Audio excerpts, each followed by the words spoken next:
ਅੱਜ ਇੱਕ ਬਹੁਤ ਹੀ ਇਨਸਪਾਇਰਿੰਗ ਸਟੋਰੀ ਤੁਹਾਡੇ ਨਾਲ ਮੈਂ ਸ਼ੇਅਰ ਕਰਨੀ ਹੈ ਜਿਸ ਤੋਂ ਕਿ ਅਸੀਂ ਬਹੁਤ ਕੁਝ ਸਿੱਖ ਸਕਦੇ ਹੈਗੇ ਆ।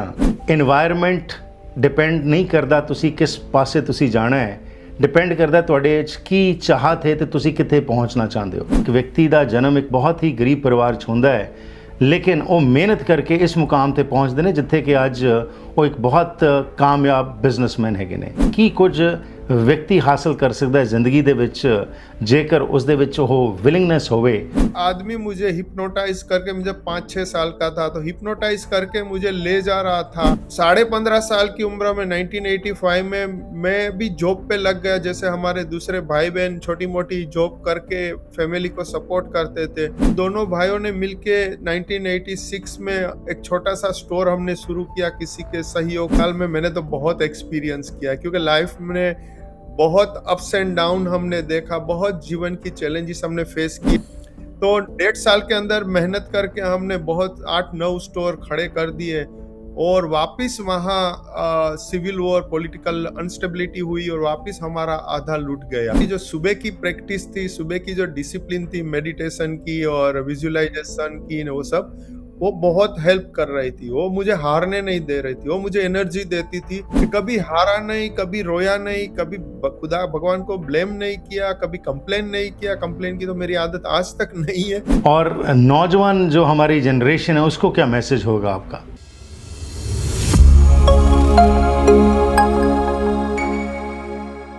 Welcome to this episode of the Harpreet Singh show.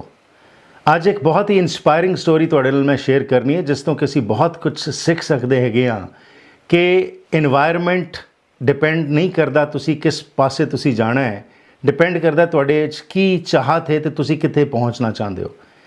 ਐਸੀ ਇੱਕ ਕਹਾਣੀ ਅੱਜ ਤੁਹਾਡੇ ਨਾਲ ਸ਼ੇਅਰ ਕਰਨੀ ਜਿਸ ਵਿੱਚ ਕਿ ਇੱਕ ਵਿਅਕਤੀ ਦਾ ਜਨਮ ਇੱਕ ਬਹੁਤ ਹੀ ਗਰੀਬ ਪਰਿਵਾਰ 'ਚ ਹੁੰਦਾ ਹੈ, ਲੇਕਿਨ ਉਹ ਮਿਹਨਤ ਕਰਕੇ ਇਸ ਮੁਕਾਮ ਤੇ ਪਹੁੰਚਦੇ ਨੇ ਜਿੱਥੇ ਕਿ ਅੱਜ ਉਹ ਇੱਕ ਬਹੁਤ ਕਾਮਯਾਬ ਬਿਜ਼ਨਸਮੈਨ ਹੈਗੇ ਨੇ। ਛੋਟੇ ਜਿਹੇ ਪਿੰਡ ਵਿੱਚ ਇਹਨਾਂ ਦਾ ਜਨਮ ਹੁੰਦਾ ਹੈ ਤੇ ਉਸ ਤੋਂ ਬਾਅਦ ਦੁਬਈ ਤੱਕ ਇਹ ਪਹੁੰਚ ਕੇ ਬਹੁਤ ਜਿਹੜਾ ਕਾਮਯਾਬ ਹੁੰਦੇ ਨੇ। ਇਸ ਸਫ਼ਰ ਦੇ ਵਿੱਚੋਂ ਅੱਜ ਤੁਹਾਨੂੰ ਲੈ ਕੇ ਚੱਲਾਂਗੇ ਤੇ ਕੀ ਕੁਝ ਵਿਅਕਤੀ ਹਾਸਲ ਕਰ ਸਕਦਾ ਹੈ ਜ਼ਿੰਦਗੀ ਦੇ ਵਿੱਚ ਜੇਕਰ ਉਸ ਦੇ ਵਿੱਚ ਉਹ ਵਿਲਿੰਗਨੈਸ ਹੋਵੇ, ਉਸ ਬਾਰੇ ਚਰਚਾ ਕਰਾਂਗੇ। ਮੇਰਾ ਸਾਥ ਦੇਣਗੇ ਮਿਸਟਰ ਰਿਜ਼ਵਾਨ। ਆਓ ਲੈ ਕੇ ਚੱਲਦੇ ਤੁਹਾਨੂੰ ਦੁਬਈ ਤੇ ਗੱਲਬਾਤ ਦਾ ਸਿਲਸਿਲਾ ਸ਼ੁਰੂ ਕਰਦੇ ਹਾਂ। Rizwan ji, welcome to the programme.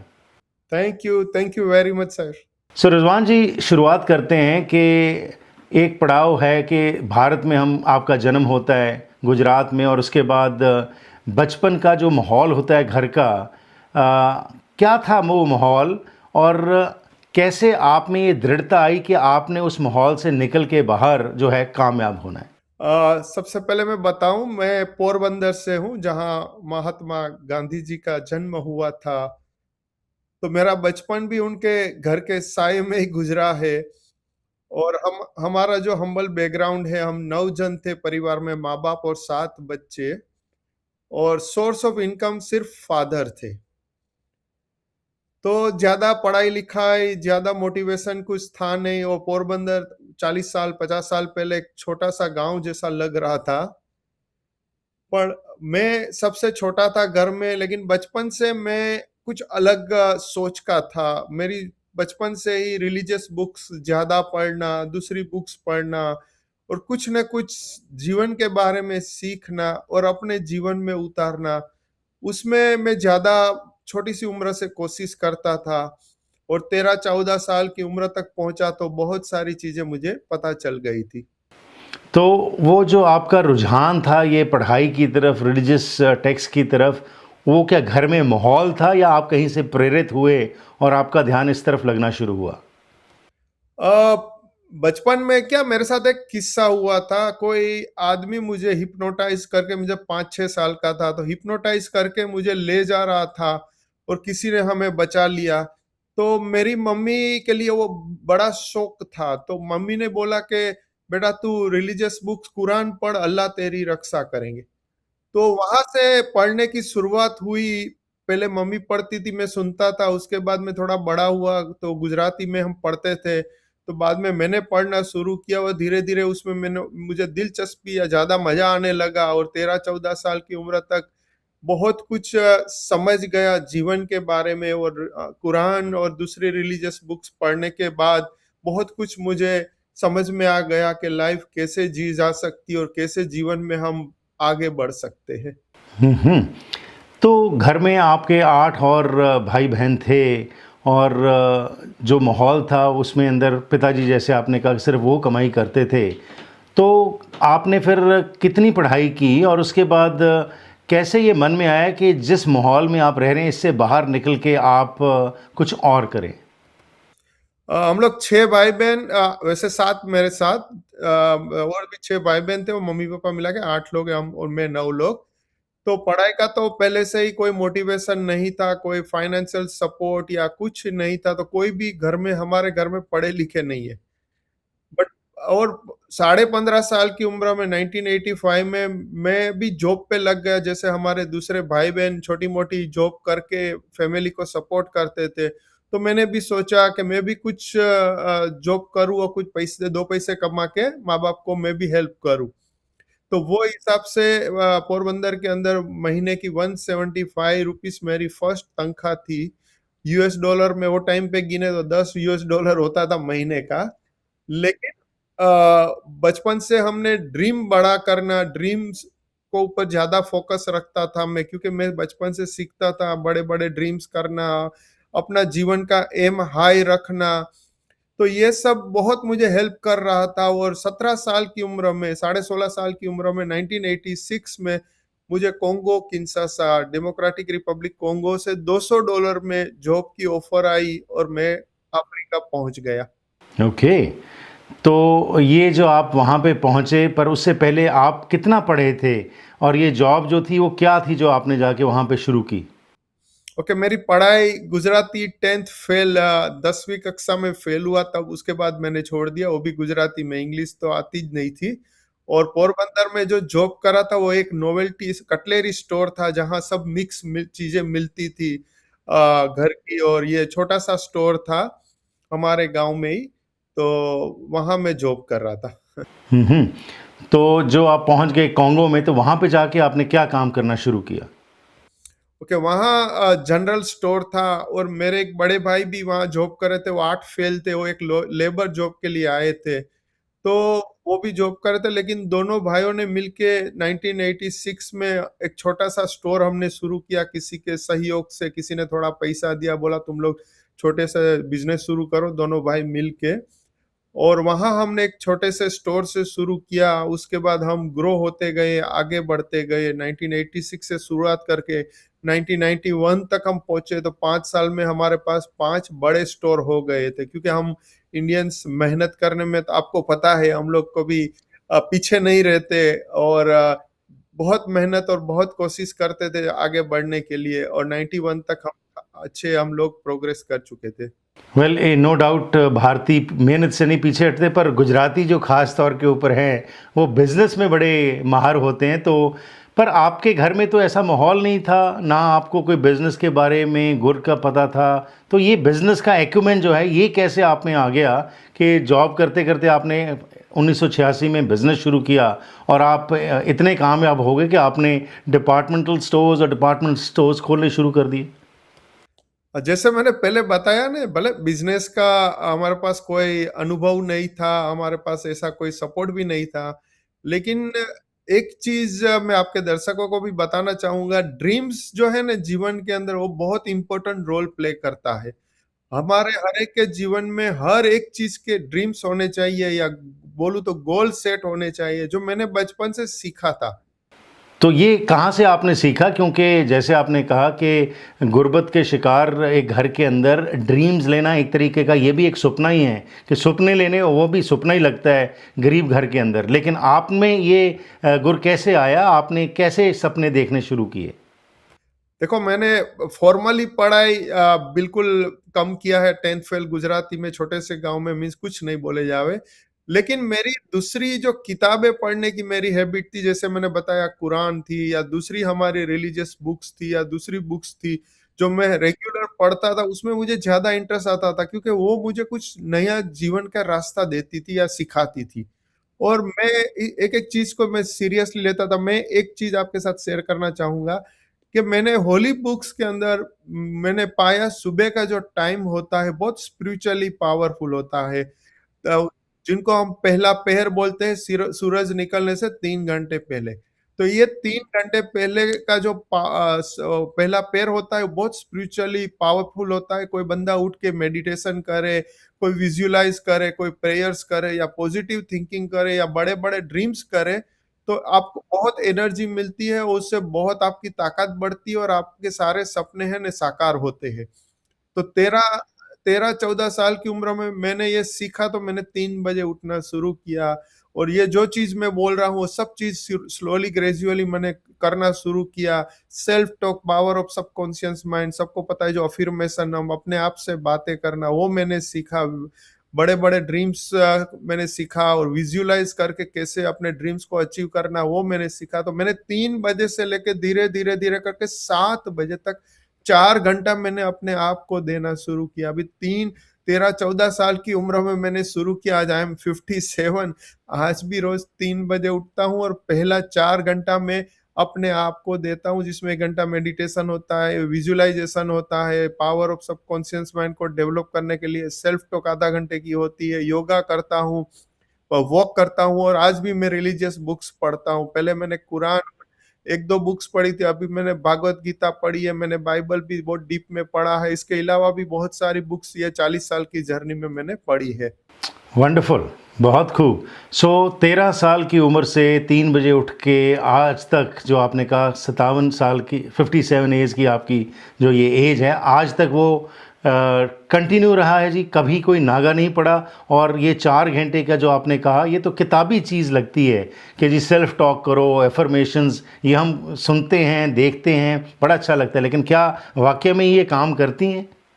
बहुत करती है सर, बहुत करती है, क्योंकि मेरे तो 40 साल में मैंने तो बहुत एक्सपीरियंस किया है, क्योंकि लाइफ में बहुत अप्स एंड डाउन हमने देखा, बहुत जीवन की चैलेंजेस हमने फेस किए। हमारे जीवन के ऊपर मूवी हमने खास बनाई है, यूट्यूब में है रिजवान मूवी, आपके दर्शकों रिजवान मूवी टाइप करके 2 घंटे 6 मिनट की फुल मूवी, उसमें दिखा रियलिटी है कि जैसे मैंने बताया ना 91 तक हमारे 5 स्टोर्स हो गए थे और वहाँ सिविल वॉर हुआ और सारे लूट गए, हमारे सारे स्टोर लूट गए, हमारा घर लूट गया, हमारी गाड़ियां लूट गई, सब कुछ लूट गया। जान बचा के हम लोग पोरबंदर हमारे गांव वापस चले गए थे, सब कुछ छोड़ के। तो मैं वो तो डिटेल में आगे बताऊंगा, लेकिन कहने का मतलब ये सारी जो चैलेंजेस आई तो वो टाइम पे ये जो सुबह का जो डिसिप्लिन था ना, वो मुझे बहुत हेल्प कर रहा था, बहुत मुझे हिम्मत दे रहा था, बहुत मुझे पॉजिटिव अप्रोच दे रहा था कि जो भी होता है अच्छे के लिए होता है। रिजवान, हिम्मत रख, गिव अप मत कर, तू अपने आप को वापस खड़ा कर सकेगा। और हमने 91 में वापस हमने बिजनेस शुरू किया, वापस एक थोड़ा पैसा कहीं इधर उधर से करके छोटा सा वापस स्टोर एक खोला, क्योंकि सब कुछ चला गया था और वापस हम लोग डेवलप हुए, वापस हम लोग आगे बढ़े। तो ये जो सुबह का टाइम जो आज कल भी आपको मैं याद दिलाता हूँ, जब मैं 3 बजे उठा तो आपका मैसेज पड़ा था कि are you back to Dubai? तो मैंने आपको जवाब दिया, आप देखना दुबई टाइम हुआ था 3:20 तभी, क्योंकि फ्रेश होके मैंने आपको जवाब दिया था। ये प्रूफ है कि मैं 3 बजे उठता हूँ। Very nice. जी, बिल्कुल सही कहा आपने। सो रिजवान जी, 86 टू 91 सक्सेस स्टोरी थी, आप कामयाब होते रहे। 91 में आपको सब कुछ छोड़ना पड़ गया और उसके बाद आप एक तरह के दोबारा से पेनीलेस हो गए, आपके पास पैसा नहीं था। अगेन आपने फिर काम शुरू किया, तो क्या फिर उसके बाद कोई समस्या नहीं आई या फिर कोई ऐसा चैलेंज आया जिसके साथ कि आपको नुकसान उठाना पड़ा? चैलेंजेस तो बहुत आई थी सर। 91 से वापस हमने शुरू किया तो 93 तक वापस सब कुछ सही था, सब नॉर्मल हो गया था, सिविल वॉर खत्म हो गई थी, पॉलिटिकल स्टेबिलिटी आ गई थी। लेकिन 91 में 91 से 93 1.5 साल के अंदर हमने बहुत सारे स्टोर्स खड़े कर दिए। जैसे पहले ही आपने बताया कि गुजराती के ब्लड के अंदर बिजनेस ही होता है, पढ़ाई लिखाई कुछ होती नहीं है। स्पेशली 30-40 साल पहले की बात करें तो हम कभी कोई पढ़ता नहीं था, सब लोग छोटी सी उम्र में डाल देते जाओ जॉब करो, बिजनेस करो। तो 1.5 साल के अंदर मेहनत करके हमने बहुत 8-9 स्टोर खड़े कर दिए और वापस वहाँ सिविल वॉर, पॉलिटिकल अनस्टेबिलिटी हुई और वापस हमारा आधा लूट गया। और वो टाइम पे आप बिलीव नहीं करोगे, 93 में बिगनिंग में वहाँ इंडिया में मेरी शादी की रस्में चल रही थी और वहाँ लूटपाट शुरू हुई और हमारा आधा बिजनेसेस वहाँ वापस लूट गया। ओह! तो फिर उसके बाद आप भारत में थे, आपकी शादी हो जाती है और फिर क्या आप वापस वहीं पे जाते हैं और फिर से काम करना शुरू करते हैं या कहीं और मुल्क में चले जाते हैं? नहीं आधा, नहीं नहीं आधा बच गया था। तो उसके बाद बड़े भाई पहले गए, मैं तो 3-4 महीना वेट किया थोड़ा सिचुएशन नॉर्मल हो जावे। उसके बाद भाई ने बोला तू आना, अभी नई शादी हुई है तो तू पहले एंजॉय कर लाइफ को। हम लोग मेहनत करते वापिस शुरू करते, जो बचा है उससे काम आगे बढ़ाते, तू फिक्र नहीं कर। तो मैं था भी 23 इयर्स का, कोई इतना बड़ा भी नहीं था वो टाइम पे। तो भाई ने वापस कंटिन्यूस रखा बिजनेस, और बाद में 4-5 महीने के बाद सब ठीक हुआ तो मैं मेरी वाइफ को लेके वापस पहुंचा। लेकिन उसके बाद जो 97 में वापस कू हुआ, प्रेसिडेंट को थ्रो करके निकाल के रेबेल प्रेसिडेंट दूसरा आ गया। वहां हमने डिसीजन लिए, मैं और मेरे बड़े भाई ने, कि भाई सारे अंडे एक बास्केट में अभी नहीं रखेंगे। बहुत हमने रिस्क ले लिया, बहुत हमें तकलीफ हमें सहनी पड़ी। उसके बाद हमने डिसाइड किया कि अफ्रीका की दूसरी कंट्रीज में हम लोग बिजनेस एक्सप्लोर करते हैं और हमारा रिस्क है उसको डाइवर्ट करते हैं। तो 97 की वॉर के बाद हमने डिसाइड किया और हमने शुरू किया डाइवर्सिफिकेशन। वाओ! तो ये सब कुछ आपको प्रेरणा जो थी कहाँ से मिल रही थी? क्योंकि जब कोई जीत जाता है इंसान तो वो कहता है जी मैंने किया सब कुछ, पर जब कुछ जाता है तो हम उस अल्लाह को, भगवान को ब्लेम कर देते हैं कि जी मैं ही क्यों, मैंने तो इतनी मेहनत से ये सब कुछ किया था। लेकिन जब आपका टाइम नीचे को गया तब क्या चीज़ थी जो आपको होल्ड करती थी और आप दोबारा से रिबाउंड करके वापस आए? उसमें सबसे पहली चीज जो मैंने बताई ना, मेरी जो सुबह की प्रैक्टिस थी, सुबह की जो डिसिप्लिन थी मेडिटेशन की और विजुअलाइजेशन की न, वो सब वो बहुत हेल्प कर रही थी। वो मुझे हारने नहीं दे रही थी, वो मुझे एनर्जी देती थी कि रिजवान तू खड़ा रहे, गिव अप मत कर, हिम्मत मत हार, तुझे कोई फिक्र करने की जरूरत नहीं है, बाउंस बैक कर। और लकीली आप बिलीव नहीं करोगे, अब मूवी कभी आपके दर्शकों देखेंगे तो पता चलेगा 6-7 लैंग्वेज में डब भी किया है, बट सब यूट्यूब में हमने डाली हुई है अलग अलग लैंग्वेजेस में। तो हमने कभी गिव अप नहीं किया, हमने कभी हारा नहीं, और हम लड़ते गए और हिम्मत से काम लेके हम लोग आगे बढ़ते गए। तो आज वैसे ही 97 के बाद जब हमने डाइवर्सिफिकेशन किया तो मोजाम्बिक करके एक दूसरी अफ्रीका की कंट्री है, वहाँ के एक लोकल पार्टनर के साथ हमने मिलके बिजनेस शुरू किया। तो वहाँ भी हमें बहुत सारी चैलेंजेस हमें फेस करनी पड़ी। जी। तो वहाँ पे फिर क्या हुआ? कैसे आप ये स्ट्रगल्स में से जो निकलते आए और आज कहाँ पे खड़े हुए हैं? और इसके अंदर क्या आप इसको किस्मत कहेंगे, आपकी मेहनत कहेंगे या क्या कहेंगे कि भगवान की, रब की बख्शिश है जो आपके ऊपर हुई इस करके आप इस मुकाम पे पहुँचे?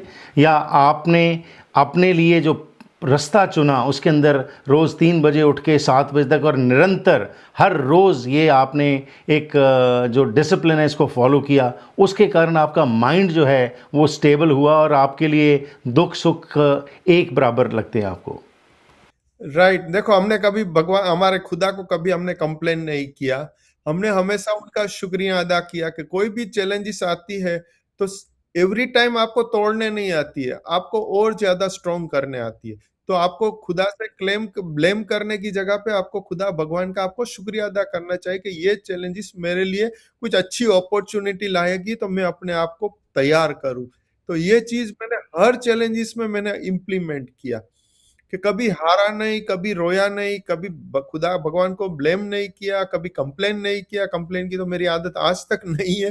कभी वाइफ को भी कंप्लेन नहीं करता हूँ कि तू ये कर रही, गलत कर रही है, वो गलत कर रही है। वो आदत ही नहीं है, कभी सिखाई नहीं है। तो 97 में जब हमने डाइवर्सिफिकेशन किया, मोजाम्बिक करके एक दूसरी कंट्री में, वहां हमने 98 से हमने पार्टनरशिप शुरू की और 2004 में दोनों के बीच में प्रॉब्लम आया। हमारे 52 स्टोर्स थे, तकरीबन 900 जितने एम्प्लॉइज थे, और हमारा वहाँ कॉन्फ्लिक्ट आया तो मेरे हाथ में से सारा बिजनेस चला गया और मैं वापस जीरो पे आ गया। तो अब मूवी में देखोगे आपको बहुत अच्छी तरह डिटेल में हमने बताया है रियलिटी क्या हुआ था। तो वापिस हमने छोटे से स्टोर से शुरू किया मोजाम्बिक के अंदर 2004 में 6 एम्प्लॉइज के साथ। लेकिन हमने जब 2004 से 2014 में 10 साल कंप्लेन किए तो हमारे पास 2500 एम्प्लॉइज थे। तो 6 एम्प्लॉइज से शुरू किया और 10 साल के अंदर हम यहाँ पहुंचे। तो मेन तो जो था वो मेहनत तो थी, लेकिन मेहनत के साथ स्मार्ट वर्क था, और सबसे ज्यादा मैंने स्टार्टिंग में बताया ने बड़े बड़े ड्रीम्स वो बहुत हमें जोश देता था। बड़े-बड़े ड्रीम्स करना, गोल सेटिंग हमारी आज भी मेरे लाइफ के 2050 तक के सारे गोल सेट है। पर्सनल लाइफ के, हमारा एनजीओ है उसके बारे में भी हम बात करेंगे। सबके गोल सेट है 2050 तक का। मैं आपको अभी स्क्रीन पे दिखा सकता हूँ, विजन 2050 मेरे मोबाइल के स्क्रीन में मैंने रखा है। Very nice. तो आम तौर पे रिज़वान जी, ये कहा जाता है जी कि आप अमीर नहीं बन सकते अगर आप हेरा-फेरी नहीं करते, गलत काम नहीं करते। ये इसके बारे में आप क्या कहेंगे? क्या आपने जो ये रास्ता इख्तियार किया इसके अंदर, बिज़नेस के अंदर, क्या आप उस सच के साथ ही इस मुकाम तक पहुँचे हैं या इधर-उधर भी गलत कुछ कार्रवाइयाँ करनी पड़ी? देखो आप मीडिया वाले हैं, आप कभी कोंगो जाना, वहाँ के लोगों को पूछना, हमारा नाम लोग बता देंगे कि आज तक हमने नाम, देखो आज नाम बनाने में है ना सालों निकल जाते हैं, और नाम बिगाड़ने में आपको सिर्फ चंद मिनटों का या 1-2 एक्शंस का आपका काम है कि एक गलत एक्शन ले लिया, एक गलत काम कर दिया, आपकी 40 साल की आपकी रेपुटेशन पे पानी फिर जाता है। तो आज तक हमने वहाँ कभी कॉम्प्रोमाइज़ नहीं किया, और हमारे माँ-बाप ने बचपन से हमें सिखाया था कि भाई आप बीमार हो और आपके पास दवाई लेने के लिए पैसा नहीं है, तो भी कोई गलत काम करके पैसे कमा के दवाई खरीद के ठीक नहीं होना। इससे अच्छा है कि आप बगैर दवाई आप मर जाते हो तो मर जाना, लेकिन कभी अनएथिकल रास्ते से पैसा कमाने की कोशिश नहीं करना। जो आज हमारे सब भाई-बहन यही रास्ते पे चल रहे हैं, हम सब आज भी यूनाइटेड है, सब साथ में है। और हमेशा मिलते रहते पूरी सब फैमिली। तो माँ-बाप ने बहुत कुछ सिखाया है, ठीक है, हमारा धर्मगुरु, हमारे शास्त्र ने भी बहुत कुछ सिखाया है और सीखा है हमने। लेकिन जीवन को हम दूसरों के लिए जी रहे हैं, ऐसा समझ लो। एक्सीलेंट, बहुत खूब। ये आपने बहुत इम्पोर्टेंट बात की कि हमारे सारे ही धार्मिक ग्रंथ हमें एक अच्छा इंसान बनाते हैं, सच के साथ जोड़ते हैं, लेकिन शायद हम इन धार्मिक ग्रंथों को सिर्फ माथा टेकने तक सीमित रह गए। जो उसमें उपदेश लिखा है उसको अपने जीवन में रोज़ फॉलो करते शायद नहीं हैं, जिसके कारण हमें बहुत सारे प्रॉब्लम्स आते हैं। But this is really very inspiring जो आपने बात की कि आपने सच का साथ नहीं छोड़ा, और बड़ी आपने मेहनत के साथ जिस मुकाम तक पहुँचे। ये अप्स एंड डाउन्स आते रहे ज़िंदगी में, लेकिन आपने दिल नहीं हारा और आज आप उस मुकाम पे पहुँचे हैं जहाँ के आप बहुत कामयाब बिजनेसमैन हैं। तो दुबई कब आप मूव हुए और यहाँ पे आके आपने क्या वही बिजनेसेस को किया या कुछ और किया? नहीं, दुबई में हमारी ऑफिस तो 20 साल से है। एक्सपोर्ट का सारा मेरा जो बड़े भाई है मेरे साथ, उनका जो बेटा है मेरा नेफ्यू, वो सँभाल रहा है। तो 6 साल पहले 2020 में ये कोविड की वजह से और एक दूसरे प्रॉब्लम की वजह से मुझे अफ्रीका छोड़ना पड़ा, और अफ्रीका छोड़ के डिसाइड किया फैमिली ने कि चलो अभी दुबई सेटल हो जाते हैं, क्योंकि दुबई से पूरा वर्ल्ड हम लोग कवर कर सकते हैं, और कहीं पे भी ट्रैवल करना हो, स्पेशली मैं इंडिया बहुत ट्रैवल करता हूँ बिकॉज़ ऑफ एनजीओ, तो मेरे लिए बहुत आसान हो जाएगा। 2.5 घंटे की फ्लाइट है दुबई टू मुंबई और दिल्ली और अहमदाबाद, कहीं कहीं पे भी जाना होवे। तो इसके लिए हमने डिसाइड किया कि अभी सब सेट है, हमारे बच्चे आ गए हैं बिज़नेस में, हमारे नेफ्यूज़, हमारे भतीजे, हमारे रिलेटिव्स आ गए हैं, वो लोग सँभाल रहे हैं। तो अभी दुबई में आराम से रह के यहाँ से हम लोग कंट्रोल कर सकते हैं। तो आज हमारा जो बिज़नेस की बात करूँ, क्योंकि आपका सवाल था, तो हमारे अफ्रीका के 10 देशों में हमारे बिज़नेसेस है, अलग-अलग टाइप के बिज़नेसेस है। सुपरमार्केट की चेन है, लोकल मैन्युफैक्चरिंग वहाँ करते हैं, इम्पोर्टेंट डिस्ट्रीब्यूशन से। तो ऐसे अलग-अलग बिज़नेस है, और 5,000 से ज़्यादा लोग काम कर रहे हैं हमारी कंपनीज़ में। वंडरफुल, बहुत खूब। और ये कामयाबी आपने अपने तक सीमित नहीं रखी कि ना सिर्फ आपने अपने परिवार को साथ जोड़ के, आस-पास के आपके भाई-बहन या आपके रिश्तेदार, आपने समाज को भी देने के लिए एक एनजीओ जो है शुरू की। वो क्या है जी, उसका क्या नाम है और उसमें क्या करते हैं आप? ओके, हमने 2015 में एक फॉर्मल एनजीओ हमने बनाया, आरएएफ ग्लोबल करके, जो इंडिया के अंदर काम कर रहा है और अफ्रीका के 2 देशों में, कोंगो एंड मोज़ाम्बिक में, और इसके अलावा भी और 4 कंट्री में एक्टिव है। तो कोंगो इंडिया की हम बात करें तो इंडिया में आज हम झारखंड, राजस्थान, गुजरात, 3 स्टेट्स में हम लोग 250 से ज़्यादा विलेजेस को हम लोग डेवलप कर रहे हैं।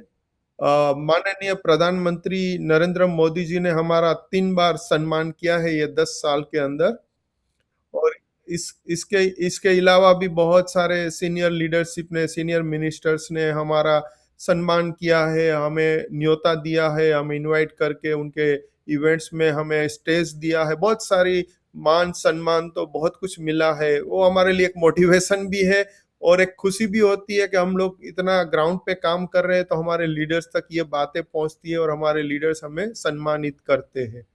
तो ये एनजीओ जो है वो अलग-अलग एरियाज़ में हम लोग काम कर, जैसे गाँव की बात करें तो गाँव में 2-3 हज़ार लोग रहते हैं, तो वहाँ की हॉस्पिटल जो गवर्नमेंट हॉस्पिटल है उनके साथ एमओयू साइन करके वहाँ की फैसिलिटीज़ को इम्प्रूव करते हैं। वहाँ के जो रिक्वायरमेंट होती है टेस्टिंग मशीन्स ये वो हम सपोर्ट करके वहाँ की क्वालिटी ऑफ ट्रीटमेंट हम लोग इम्प्रूव करते हैं, ताकि छोटी-मोटी बीमारी में गाँव के लोगों को दूर शहर तक जाना नहीं पड़े।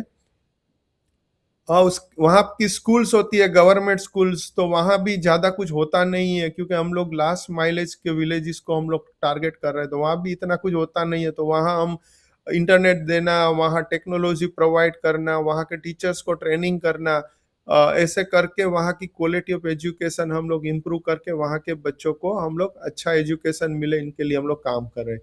इसके अलावा वहाँ हम लोग एसएचजी सेल्फ हेल्प ग्रुप, जो महिला है कुछ नहीं करती गाँवों के अंदर, हस्बैंड काम पे जाता है, बच्चा काम या स्कूल जाता है, लेकिन महिलाएँ आप देखोगे तो गाँव के अंदर पूरा दिन घर में बैठी है या पानी भरने जाती है, खाना बनाती है, बस वही काम करती है। तो ऐसी महिलाओं के 10-10, 12-12 महिलाओं का ग्रुप बना के उनको हम लोग ट्रेनिंग देके छोटे-छोटे उद्योग शुरू करवाए। उन लोगों को हम लोग इंटरेस्ट फ्री लोन देते हैं, ताकि वो छोटा-सा काम शुरू करें और धीरे-धीरे अपने पैर पे खड़ी रहे। तो आज मेरे ख्याल से 10,000 से ज़्यादा ऐसी महिलाएँ हैं, जो बेनिफिशियल्स है, वो महीने के 3,000 से लेके 10,000 तक कमाती है। वंडरफुल, बहुत खूब। क्या चीज़ आपको ये इंस्पायर करती है? आज तो आप कामयाब हो गए, आज लाखों डॉलर्स का आपका वर्थ है, पर उसके बावजूद आपने वो निरंतर जो आपका स्केड्यूल है, जैसे आपने 3 से 7 का बात की, उसके अलावा सारा दिन आप मेहनत करते हैं। तो क्या चीज़ है जो आपको इंस्पायर करती है सब कुछ करने के लिए? आपने जैसे धार्मिक ग्रंथों का पहले बताया, लेकिन अगर व्यक्तिगत तौर पे बात करें, तो किससे आप इंस्पायर होते हैं? मैं एक स्टोरी सुनाना चाहूँगा। जब मैं जॉब कर रहा था पोरबंदर में 1985 में, ये नवंबर महीने की बात है, मेरी तनख्वाह ₹175 मुझे वो दिन पे मिली थी, रात को तकरीबन 10 बजा था, क्योंकि सुबह 9 से रात को 9 तक तो मैं दुकान में काम कर रहा था शॉप में। तो एक बुजुर्ग आदमी मुझे मिलते हैं रास्ते में, बोलता बेटा मेडिकल स्टोर कहाँ है? मेरा पोता बहुत बीमार है, गवर्नमेंट हॉस्पिटल वालों ने, डॉक्टर ने बोला ये जल्दी दवाई लेके आ। तो मैंने थोड़ा गाइड किया, लेकिन वो गाँव से आए हुए थे, परेशान थे, तो मैं उनको लेके गया एक मेडिकल स्टोर पे, और मैंने उनको बोला जल्दी मेडिकल स्टोर वाले को तो उनको दवा दे, क्योंकि वो उनका पोता बहुत बीमार। उसने फटाफट दवाई निकाली, बिल बनाया ₹110 का। अभी ये बुजुर्ग ने अब एक जेब में से निकाले, दूसरे जेब में से पैसे निकाले, सिर्फ ₹70 था। अभी वो उनको रिक्वेस्ट कर रहा था दुकान वाले को, प्लीज मुझे दवाई दे, मेरा पोता बीमार है, मैं बाद में ₹40 दे दूंगा। लेकिन वो दुकान वाला मान नहीं रहा था, क्योंकि वो धंधा लेके बैठा है, वो ऐसे कैसे ट्रस्ट करेगा। अभी वो बुजुर्ग बेचारा परेशान था, दुखी था, रिक्वेस्ट कर रहा था हाथ जोड़ के, और मैं पीछे खड़ा था और मेरी जेब में पगार आई हुई थी। और पता नहीं क्या मिरेकल हुआ, पीछे से किसी ने मुझे धक्का मारा या क्या हुआ मुझे पता नहीं, मैं आगे गया, बुजुर्ग का ₹70 जो काउंटर पे था मैंने उनको वापस दिया, मेरी जेब में से पैसे निकाले और ₹110 का पूरा बिल मैंने चुका दिया। और बुजुर्ग को मैं ले गया हॉस्पिटल, छोड़ने से पहले मेरा घर रास्ते में दिखाया कि कोई तकलीफ होवे तो आना, मैं आपको वापस कुछ ज़रूरत पड़ेगी तो हेल्प करूँगा, और उसको मैंने हॉस्पिटल पे छोड़ा, तो उसने खुशी से मुझे बोला भगवान तेरा भला करे। अभी सर मैं जब घर वापिस आया, तो रात को मुझे 2 चीज़ मुझे बहुत परेशान करती। एक चीज़ मुझे कि मेडिकल स्टोर पे वो बुजुर्ग परेशान था, हाथ जोड़ रहा था, रिक्वेस्ट कर रहा था दवाई के लिए, और दूसरा सीन मैंने उनको हॉस्पिटल पे छोड़ा तो मैंने देखा कि वो उसके आँख में थोड़ी खुशी थी, स्माइल थी, उसने मुझे भगवान तेरा भला करे आशीर्वाद दिए। तो ये 2 सिनेरियो ने मुझे डिस्टर्ब किया, तो वहाँ मैंने कमिटमेंट लिया कि मैं बहुत मेहनत करूँगा, जीवन में बहुत आगे बढ़ूँगा और ऐसे बुजुर्ग और परेशान या ज़रूरतमंद लोगों की मैं सेवा करूँगा। तो बस वो मेरी वहाँ से मेरा बीज बोया गया, जो आपने बोला ना क्या इंस्पिरेशन था कि आपने ये सेवा का भाव शुरू किया, वो मेरी पहली सेवा थी, और वहाँ से शुरुआत करके मैं सेवा करता था। लेकिन बचपन से हमें सिखाया गया था सर, कि राइट हैंड से दान दो तो लेफ्ट हैंड को पता नहीं चलना चाहिए। लेकिन बाद में 2015 में मैंने सोचा कि मैं अभी ऐसे ही करता रहूँगा तो मैं बड़ा नहीं होऊँगा सेवा में, लोग जुड़ेंगे नहीं तो काम बड़ा नहीं होगा। अभी हमारी स्ट्रेंथ बढ़ गई है, तो मुझे कुछ बड़ा सोचना चाहिए और बड़ा करने के लिए कुछ करना चाहिए। वहाँ हमारे आरएएफ ग्लोबल का जन्म हुआ 2015 में, जहाँ हम इंडिया और अफ्रीका में फाउंडेशन शुरू किया। 10 साल में हमने 2 मिलियन से ज़्यादा लोगों की सेवा की है। वाह! बहुत खूब। पर रिज़वान नूरुद्दीन जी, जब इंसान के पास पैसा आ जाता है, उसके साथ पैसे के साथ पावर आ जाती है, आप ऊपरले सर्कल्स में घूमते हैं तो अहंकार आ जाता है। आप में क्यों नहीं आया? नहीं, हम हमारे में नहीं है, वो ईश्वर की ब्लेसिंग थी, क्योंकि सुबह 3 बजे उठ के ये सब कर रहा है तो कहीं न कहीं ईश्वर का हमारे ऊपर 4 हाथ है, तब जाके हम कर सकते हैं। नहीं तो आज 40 साल 40 42-43 इयर्स हो गया जो डिसिप्लिन मेंटेन है। एक एक एक टाइम तक आप कर मेंटेन रख सकते हो डिसिप्लिन को, लेकिन 40 साल तक एक चीज़ को रखना 3 बजे जो प्रेरणा जो मेरे जीवन में है, तो कहीं न कहीं ईश्वर का हमारे ऊपर एक क्या आशीर्वाद है और हमारे ऊपर वो प्रसन्न है कि आज तक वो सेवा चल रही है और हमारा टारगेट है by 2030 to reach out to 10 million people. तो आप सोचो अभी 2 ढाई मिलियन तक हम पहुँचे हैं और हमारा टारगेट है नेक्स्ट 5 साल के अंदर और 7.5 मिलियन पकड़ के 10 मिलियन तक पहुँचना है। वंडरफुल, बहुत खूब, बहुत खूब। हर कोई मेहनत करता है पर कामयाब उसमें से बहुत सारे इंसान नहीं होते, और ख़ास तौर के ऊपर आज की जनरेशन जो है ओवरनाइट अमीर होना चाहती है। क्या मैसेज होगा आपका? क्या कारण है कि आप कामयाब ऐसे हुए और जो बाकी भी शायद लोग आप जितनी मेहनत करते हैं शायद वो नहीं होते? तो क्या वो चीज़ें करें जिसके साथ वो कामयाब हो सकते हैं? देखो, हर चीज़ के पीछे ऑब्जेक्टिव होना चाहिए। कामयाब सिर्फ़ पैसे कमाने से आप कामयाब सिर्फ़ नहीं बन सकते हो। पैसा एक पार्ट ऑफ कामयाबी है। आपकी हेल्थ भी अच्छी रहनी चाहिए, आपकी फैमिली लाइफ़ भी अच्छी होनी चाहिए, आपका मेंटल पीस भी आपके पास होना चाहिए और आपको फीलिंग भी आनी चाहिए कि आप पैसे कमाते हो, लेकिन वो पैसे का सही तरह उपयोग भी करते हो, ठीक है? पैसा कमाना, पैसा सेविंग करना, बच्चों के लिए, फ्यूचर के लिए, वो सब सही है, लेकिन सम पार्ट ऐसा होना चाहिए जो कम्युनिटी को हमें वापस देना चाहिए।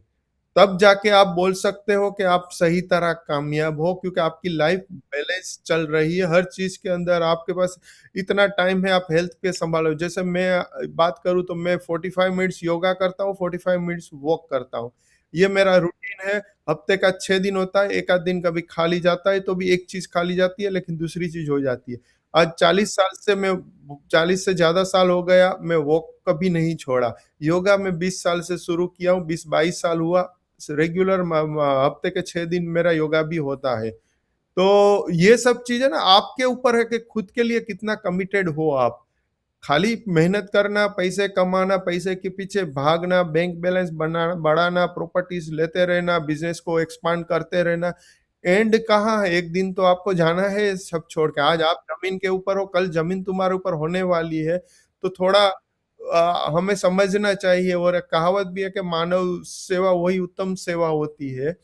तो हमें ये भी एक दिमाग में, दिल में रखना चाहिए कि हम हमारी ज़िम्मेदारी है कि आज हम इतना ब्लेस्ड है, हमारे पास रिसोर्सेज़ है, हमारे पास टैलेंट है, हमारे पास सब कुछ है, तो हमें दूसरे लोगों की भी का भी सोचना चाहिए, उनको सबको मदद करना चाहिए। एक्सीलेंट। और नौजवान जो हमारी जनरेशन है उसको क्या मैसेज होगा आपका? नौजवान को तो बहुत सारे मैसेजेस है देने के लिए, बट एक मैसेज दूँ तो उनको एक ही मैसेज दूँगा, देखो कि आपकी लाइफ है ना, वो आपके जीवन का फाउंडेशन है। यहाँ जो आप जो चीज़ बोओगे वो चीज़ आगे आपको मिलने वाली है। आप अच्छी लाइफ गुज़ारोगे, आज टेक्नोलॉजी बहुत आगे निकल गई, आप पढ़ाई-लिखाई टेक्नोलॉजी में आप सीखोगे और आप अपने आप को डेवलप करोगे, अपने आप को ग्रो करोगे, तो आप आगे जाके उसका फ़ायदा ले सकोगे, उसका फ्रूट्स ले सकोगे। आप अभी सीड हो, जो अभी आप निकले रहे हो, धीरे-धीरे ग्रो हो रहे हो। तो बहुत इम्पोर्टेंट है कि आप पॉजिटिव अप्रोच के साथ आपको जीवन में आगे बढ़ना है। मैं एक छोटी-सी कहानी सुनाता हूँ कि एक बुजुर्ग बहुत क्या बोलते हैं, अच्छे इंसान थे, बहुत भगवान को मानने वाले थे। भगवान प्रसन्न हुए, उनको बोला, "बेटा माँग, मैं बहुत प्रसन्न हूँ, तुझे वरदान देना चाहता हूँ, वरदान माँग।" तो वो बुजुर्ग हाथ हाथ जोड़ के बोलता है, भगवान मुझे मेरी जवानी वापस दे दो। तो बुजुर्ग के पास यूथ के पास, युवा के पास तो ये वरदान है जवानी का, जो बहुत कुछ जीवन में हासिल कर सकते हैं। जब मैं 17 18 साल का था और बड़े बड़े ड्रीम्स कर रहा था, तो सिर्फ ड्रीम्स नहीं कर रहा था, ड्रीम के साथ में हार्ड एंड स्मार्ट वर्क भी कर रहा था, तब जाके मैं आज 5,000 लोगों के ग्रुप का बिजनेस का मैं चेयरमैन बना हूँ। तो ये जर्नी हमारी जो है, ये कोई स्मूथ जर्नी भी नहीं थी। जैसे मैंने बताया, 3 बार हम हीरो से ज़ीरो हो गए, लेकिन कभी हिम्मत नहीं हारी और लड़ते गए और आज तक लड़ते रहे हैं हम। एक्सीलेंट जी, बहुत खूब। बहुत आनंद आया आपसे बात करके। और इसी तरीके से आपने जो अपनी जो स्टोरी शेयर की, आपकी मूवी रिजवान यूट्यूब पे जो आपने बात की, वो लोग देख सकते हैं। आपने एक किताब जो है वो भी लिखी है और आपकी ज़िंदगी के ऊपर आधारित है। और जाते जाते जो हमने बातें की हैं जी, बड़ी इंस्पायरिंग हैं। पर जो लोग सुनेंगे शायद कुछ देर के लिए प्रेरित होंगे, पर परमानेंट अपने अंदर ये प्रेरणा लाने के लिए आपका आखिर में क्या मैसेज होगा? यस, मैं सबको एक ही रिक्वेस्ट करूंगा, जो भी चीज करो ने, वो उनको आप डेली रूटीन बना लो। एक एक मोटिवेशन नहीं रखो। मोटिवेशन है ना, आपको पुश करता है, वो थोड़े दिन पुश करेगा। जैसे भाई साहब ने आपने बोला कि वो 2 4 दिन सुनेंगे, इंस्पायर हो गए, और 2 दिन बाद भूल जाएंगे कि भाई रिजवान अड़तिया कौन है।